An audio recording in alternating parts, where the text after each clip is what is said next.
여호수아 11장 16절에서부터 23절까지의 말씀을 보겠습니다. 여호수아 11장 16절에서 마지막 23절까지 우리가 한 절씩 교독하도록 하겠습니다. 여호수아 11장 16절입니다. 여호수아가 이같이 그 온 땅 곧 산지와 온 네겝과 고센 온 땅과 평지와 아라바와 이스라엘 산지와 평지를 점령하였으니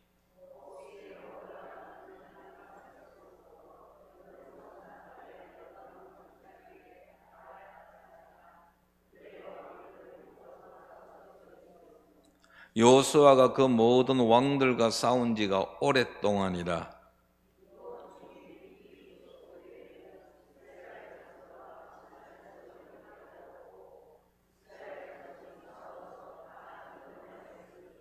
그들의 마음이 완악하여 이스라엘을 대적하여 싸우러 온 것은 여호와께서 그리하게 하신 것이라. 그들을 진멸하여 바치게 하여 은혜를 입지 못하게 하시고 여호와께서 모세에게 명령하신 대로 그들을 멸하려 하심이었더라.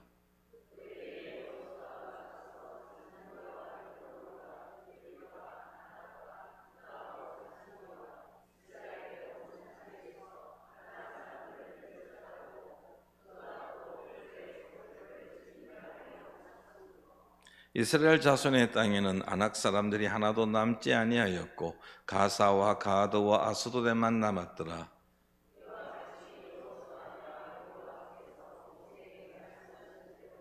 그 온 땅을 점령하여 이스라엘 지파의 구분에 따라 기업으로 주매 그 땅에 전쟁이 그쳤더라. 아멘. 하나님은 신실하신 분이십니다. 하나님께서는 약속하신 바를 반드시 이루시는 성취하시는 분이십니다. 우리는 그 하나님의 약속을 종종 잊기도 합니다. 우리는 잊어도 하나님은 잊지 아니하십니다. 창세기 12장 7절 말씀입니다. 여호와께서 아브라함에게 나타나 이르시되 내가 이 땅 내 자손에게 주리라 하신지라. 자기에게 나타나신 여호와께 그가 그곳에서 제단을 쌓고 고향 땅에서 아브라함을 불러내신 하나님, 그를 가나안 땅으로 인도하셨습니다. 그리고 그 가나안 땅에 도착했을 때 하나님께서 아브라함에게 약속했습니다. 이 땅 가나안 땅 내가 너의 자손들에게 주겠다. 하나님의 이 약속은 좀 더 구체화되어집니다. 창세기 15장 18절 이하의 말씀입니다. 그날에 여호와께서 아브라함과 더불어 언약을 세워 이르시되 내가 이 땅을 애굽 강에서부터 그 큰 강 유브라데까지 내 자손에게 주노니 곧 겐 족속과 그니스 족속과 갓문 족속과 헷 족속과 브리스 족속과 르바 족속과 아모리 족속과 가나안 족속과 기르가스 족속과 여부스 족속의 땅이니라 하셨더라. 하나님께서는 아브라함에게 구체적으로 말씀하십니다. 지금 이 땅에 여러 부족들이 살고 있는데 이 땅을 주시겠다는 겁니다. 주인 없는 땅이 아닙니다. 이미 그 땅에는 하나님께서 약속하신 가나안 땅에는 여러 부족들이 정착해서 살아가고 있는 땅이었습니다. 그런데 하나님께서 아브라함에게 말씀하십니다. 아브라함아, 이 땅, 지금은 저 여러 부족들이 살고 있는 이 땅을 내가 너의 자손들에게 주겠다라고 말씀하셨습니다. 그리고 그 약속이 드디어 성취되어졌습니다. 수백 년이 지나서 여호수아에 의해서 실현되어졌습니다. 오늘 우리가 읽은 이 본문이 그 이야기를 하고 있습니다. 출애굽한 여호수아와 이스라엘 백성들 가나안 땅을 정복했습니다. 그래서 여호수아 말씀을 크게 둘로 나누면 11장이 1부로 끝나고 12장부터는 2부가 진행되어집니다. 여호수아 드디어 가나안 정복을 했습니다. 23절의 마지막에 보면 이렇게 되어 있습니다. 그 땅에 전쟁이 그쳤더라. 전쟁이 그쳤다. 전쟁이 끝났다라는 것입니다. 가나안 정복 전쟁이 끝났다라는 것입니다. 여호수아와 이스라엘 백성들, 그들은 두 번에 걸친 남북 전쟁을 통하여서 가나안 땅을 완전히 차지할 수 있게 되었습니다. 16절 말씀은 그들이 차지한 땅이 나옵니다. 16절 말씀을 보십시오. 여호수아가 이같이 그 온 땅 곧 산지와 온 네겝과 고센 온 땅과 평지와 아라바와 이스라엘 산지와 평지를 점령하였으니라고 했습니다. 여호수아가 차지한 땅의 지역을 범위를 소개하고 있습니다. 여기에 산지, 온 네겝, 고센 온 땅, 평지는 가나안 남부 지역을 일컫는 지명입니다. 이어서 나오는 아라바와 이스라엘 산지와 평지는 가나안 북부 지역, 핫솔 왕을 중심으로 해서 전쟁을 해가지고 승리를 거두었는데 그때 차지했던 가나안 북부 지역을 아주 포괄적으로 묘사한 것입니다. 아직 여러분 일부는 남아 있습니다. 왜냐하면 우리가 여호수아 계속하고 사사기 보면 알겠지만은 여호수아가 이제 12장부터는 이제 땅을 분배하는 작업에 들어가는데요. 땅 분배가 계속 이루어지고 있음에도 불구하고 전쟁은 계속해서 이어집니다. 하지만 전체적으로 볼 때 가나안 땅, 오늘날로 의한 팔레스타인 땅이죠. 요단강 서편에 있는 그 땅들, 그 땅을 다 차지했다라고 할 수 있겠습니다. 지파별로 이제 땅을 분배를 하게 되는데 그 땅의 이야기는 이제 14장 이하에 가면 구체적으로 언급되어지고 있습니다.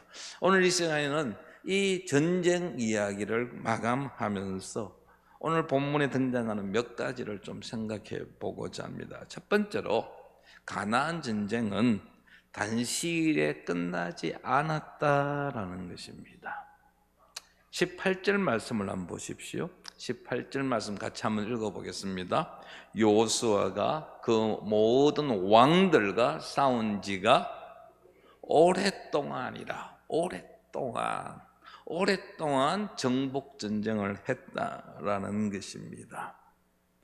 얼마나 오랫동안 했는가? 성경에는 몇 년이라고 나와 있지 않습니다만은 유대인 역사가인 요세푸스라는 사람이 쓴 기록에 따르면 약 5년에 걸쳐서 전쟁이 진행되었다라고 합니다. 5년이 길다 짧다 이거는 뭐 다를 수 있겠죠. 지금 우크라이나하고 러시아하고 전쟁하고 있잖아요. 이 전쟁이 2022년 2월 달인가 시작되어졌으니까 거의 3년 한 6개월쯤 되죠. 그래도 뭡니까? 전쟁이 지긋지긋하다는 이야기 나오잖아요. 그래서 미국에 지금 트럼프 대통령이 나서가지고 전쟁을 어떻게 해서든 빨리 종전시키려고 하잖아요.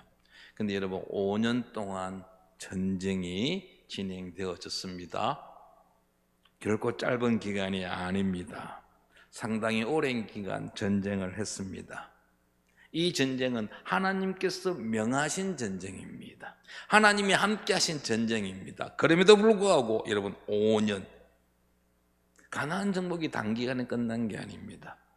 요단강 동쪽에 있는 두 지파 반은 5년 동안 집을 떠나 지금 타지에 와서 전쟁을 하고 있는 것입니다. 이런 오랜 시간 동안 전쟁을 했지만 여호수아는 가나안 정복을 중단하지 않았습니다. 힘들고 어려웠지만 5년의 세월이 걸렸음에도 불구하고 하나님의 명령이었기 때문에 끝까지 순종한 여호수아와 이스라엘 백성들을 볼 수가 있습니다.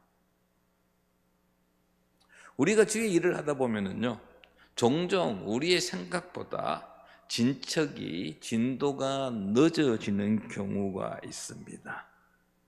좀 더 빨리 이루어졌으면 좋겠는데, 그런데 그렇게 되지 않는 경우들이 있다라는 것이죠.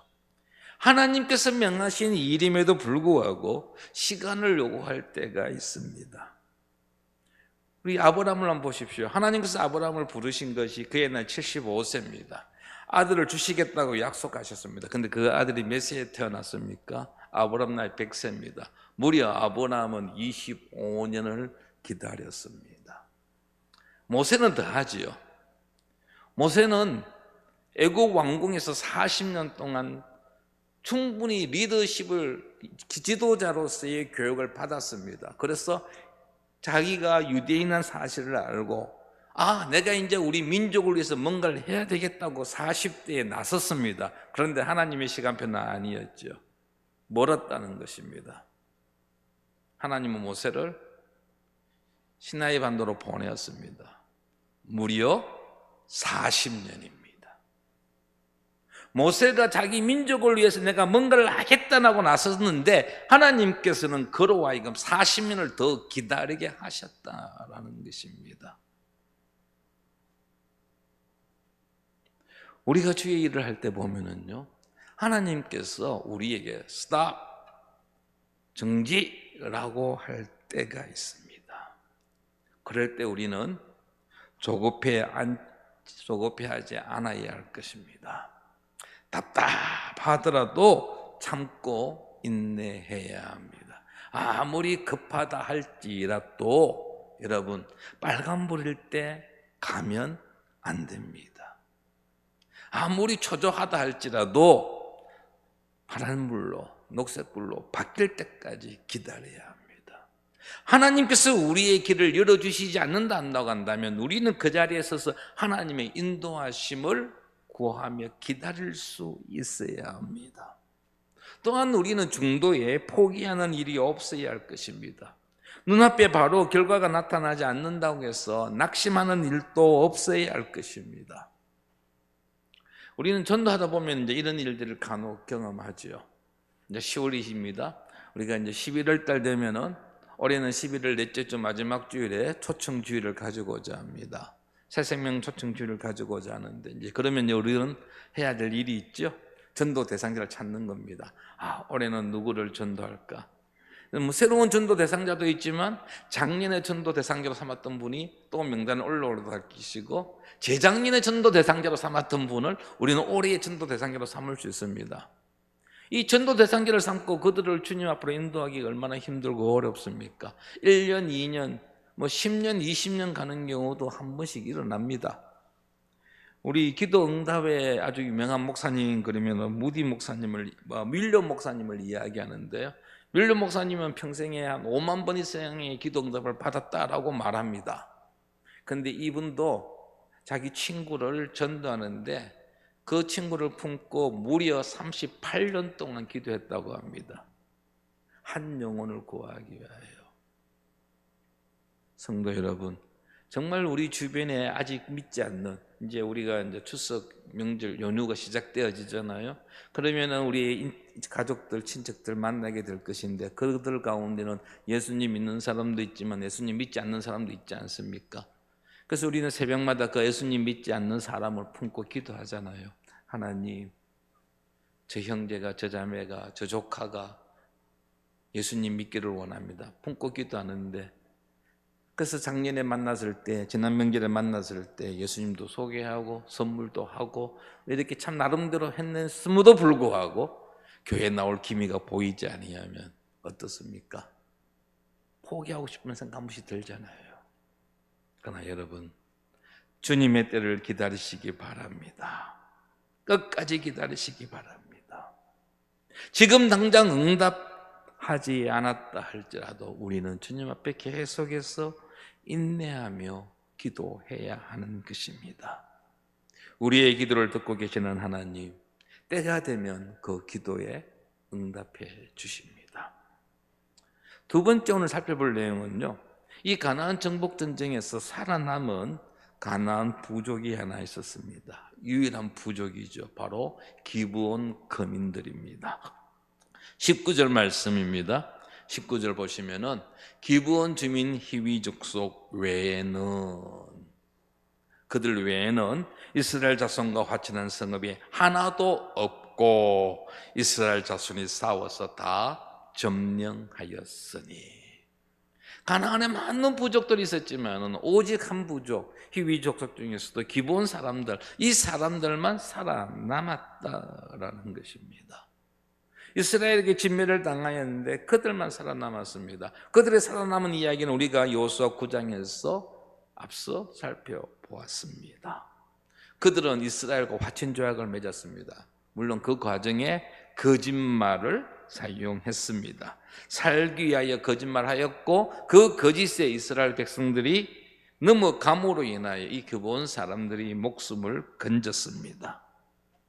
그들이 이렇게 이스라엘과 화친하고 거짓말로까지 살아가려고 한다는 이유는 그들이 믿는, 이스라엘 백성들이 믿는 하나님을 인정하였고 이스라엘 앞에서 자기 스스로 자신을 종이라는 표현으로 낮추었기 때문입니다.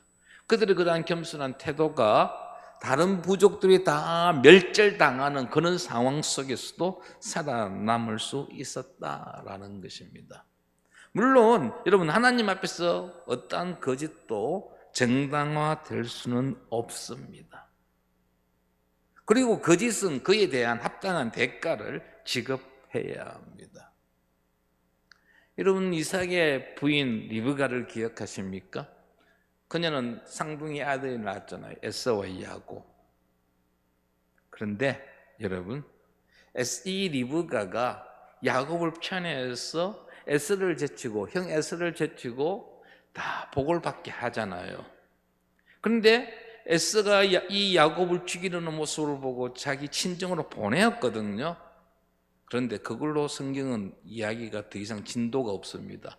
리브가가 살아서 야곱을 만났다는 이야기가 없습니다. 리브가가 언제 죽었는지에 대해서도 성경은 언급하고 있지 않습니다. 아마 리브가는 자기 친정으로 야곱을 보낸 이후 생이별하지 않았겠는가? 하나님을 온전히 의지하지 아니하고 이 거짓한다는 것, 그에 대한 여러분 벌은 감당해야 할 것이죠.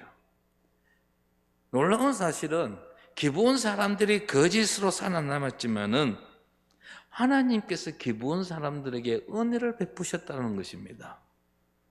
그들은 단지 자신들의 생명만 구한 것이 아니라 하나님의 복을 누리는 사람들이 되었습니다. 그들이 종이 되었는데 그들이 해야 할 일은 성막에서, 하나님의 성막에서 레위 지파들을 돕는 일을 하게 되었다라는 것이죠. 그들이 성막에서 일을 하면서 하나님의 은혜를 누리죠.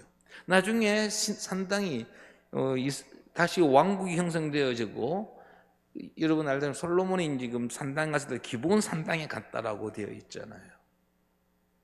뿐만 아니라 느헤미야가 예루살렘 성벽을 재건할 때에 많은 사람이 동참을 하는데 그 동참한 인물들 중에도 기브온 사람이 있습니다. 하나님은 편협한 분이 아니십니다. 가나안 땅을 이스라엘 백성들에게 허락하셨지만 하나님을 믿고 신뢰하는 이방인에게도 동일한 은혜를 베푸셨습니다. 이스라엘 백성들이 출애굽할 때에도 여러 이방인들의 동행을 허락하신 하나님, 그 하나님은 누구든지 하나님을 인정하고 하나님을 따르는 자들에게 은혜를 베푸시며 복을 주신다는 사실입니다. 예수 그리스도로 인한 구원의 문은 모든 사람에게 개방되어 있습니다. 소수의 특별한 자들에게만 위한 기독교가 결코 아닙니다. 진실로 삶의 모든 영역에서 하나님을 인정하고 그분의 인도하심에 온전히 순종하는 자들은 불의한 자들과 함께 망하지 않습니다. 하나님은 그들에게 복을 주십니다. 하나님께로부터 오는 세상이 주지 못하는 참된 평안과 자유를 그들도 누린다는 사실을 꼭 기억하십시오. 오늘 마지막으로 이 본문에서 생각할 것은요, 아낙 사람들이 멸절당했다라는 것입니다. 21절과 22절 말씀을 한번 보시기 바랍니다. 21절과 22절 말씀. 그때에 여호수아가 가서 산지와 헤브론과 드빌과 아납과 유다 온 산지와 이스라엘의 온 산지에서 아낙 사람들을 멸절하고 그가 또 그들의 성읍들을 진멸하여 바쳤으므로 이스라엘 자손의 땅에는 아낙 사람들이 하나도 남지 아니하였고 가사와 가드와 아스도데만 남았더라. 아낙 사람들이 진멸당했습니다. 일부 아낙 자손은 살아남았지만 그들은 블레셋 지역에 일부 남았을 뿐이고 이스라엘 백성들이 거주하는 지역에서는 아낙 사람들이 다 사라졌습니다. 남지 아니하였습니다. 아낙 사람들은요, 이스라엘 백성들에게 있어서 넘사벽입니다. 넘지 못하는 장벽입니다. 아낙 사람들 생각만 해도 경기가 들릴 정도입니다. 아낙 사람들은 가나안 족속보다 훨씬 이전에 이 가나안 지역에 거주했던 원주민들이고 헤브론을 세운 아르바의 후손들입니다. 근데 그들은 여러분 매우 키가 크고 강하였습니다. 이스라엘 백성들에게서는 공포의 대상이었습니다. 우리 민수기 13장 33절 말씀을 한번 같이 읽어보도록 하겠습니다. 민수기 13장 33절입니다. 거기서 네피림 후손인 아낙 자손의 거인들을 보았나니 우리는 스스로 보기에도 메뚜기 같으니 그들이 보기에도 그와 같았을 것이라. 이게 아낙 자손이 등장합니다. 이 이야기가 민수기 13장의 이 이야기는요, 이제 출애굽한 이스라엘 백성들이 가나안 땅에 들어가기 위해서 먼저 12명의 정탐꾼을 가데스 바네아에서 보냅니다. 여기 이제 여호수아와 갈렙과 각 지파의 대표 한 명씩 해서 12명이 40일 동안 가나안 땅을 탐지했습니다. 살펴보았습니다. 여기저기 다니면서 정보를 모았습니다. 여호수아와 갈렙은 저 땅은 하나님께 우리에게 허락하신 땅이기 때문에 우리가 올라가서 취하자라고 하였지만 10명의 정탐꾼은 아니요, 우리는 저 땅을 결코 차지할 수 없다라고 말합니다. 뭐 여러 가지 이유가 있는데 그 중에 가장 큰 이유가 무엇이냐면 바로 아낙 자손들 때문이었습니다. 겉으로 볼 때 키가 크고 장대있게 우리가 어떻게 저들과 싸워서 이길 수 있겠느냐라는 것이지요. 그래서 뭐라고 표현합니까? 그들에게 비하면 우리는 무엇이다? 메뚜기다. 도저히 그들과 싸워서는 이길 수 없다라는 것입니다. 저들이 이 아낙 자손들이 저 땅을 차지하고 있는 이상 우리는 결코 저 땅을 단 한 평도 차지할 수 없다라는 것이죠. 자신들을 메뚜기에 비유하며 아낙 자손들을 두려워했던 출애굽 1세대 사람들이었습니다. 가나안 정복 포기를 주장했습니다. 그래서 그 결과 이스라엘 백성들은 38년 동안 광야에서 세월을 보내었습니다. 38년 동안.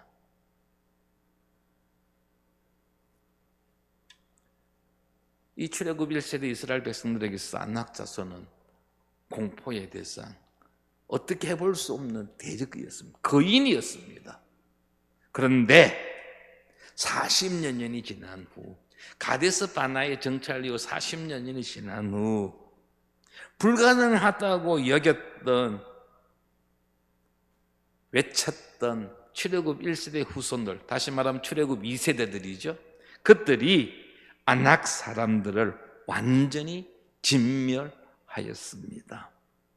이스라엘에 있어서 공포의 대상이었던 이 아낙 자손들과 싸워서 이겼다라는 것입니다.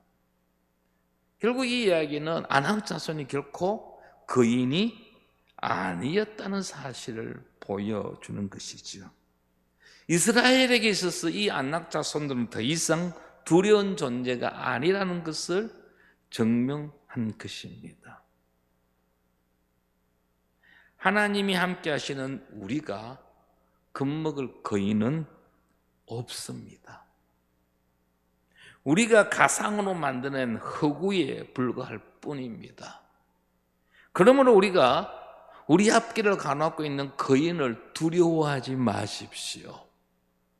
어떤 벽에 부딪혔을 때 저 벽은 내가 도저히 넘어갈 수 없는 벽이야 라고 그 벽 앞에 주저하지 않기를 바랍니다.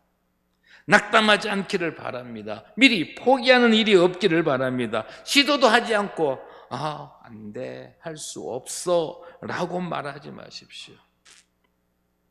나폴레옹이 했던 유명한 말이 있죠. 내 사전에는 불가능이 없다. 어떻습니까, 여러분? 이 나폴레옹이 진짜 했는지 안 했는지 모르겠지만 이거 좀 와닿습니까? 근데 여러분, 성경적으로 보면 이거 잘못된 거예요. 왜 불가능이 없습니까? 우리 인간은 불가능이 너무너무 많아요. 할 수 없는 게 얼마나 많은지 몰라요. 할 수 있는 것보다 못하는 게 더 많습니다. 그런데 우리는 할 수 있습니다. 빌립보서 4장 13절입니다.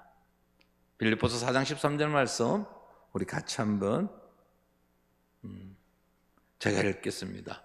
내게 능력 주시는 자 안에서 내가 모든 것을 할 수 있느니라. 내게 능력 주시는 자 안에서 누굽니까? 나에게 능력 주시는 분이 누구십니까? 하나님이십니다.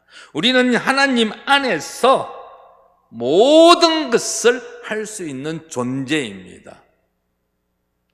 학벌이 조금 떨어져도, 가진 것이 좀 부족해도, 겉으로 볼 때 좀 왜소해도, 툭 치면 바람에 불면 넘어질 것처럼 보인다 할지라도 주님이 우리 안에서, 주님 안에서 우리는 모든 것을 할 수 있는 존재입니다.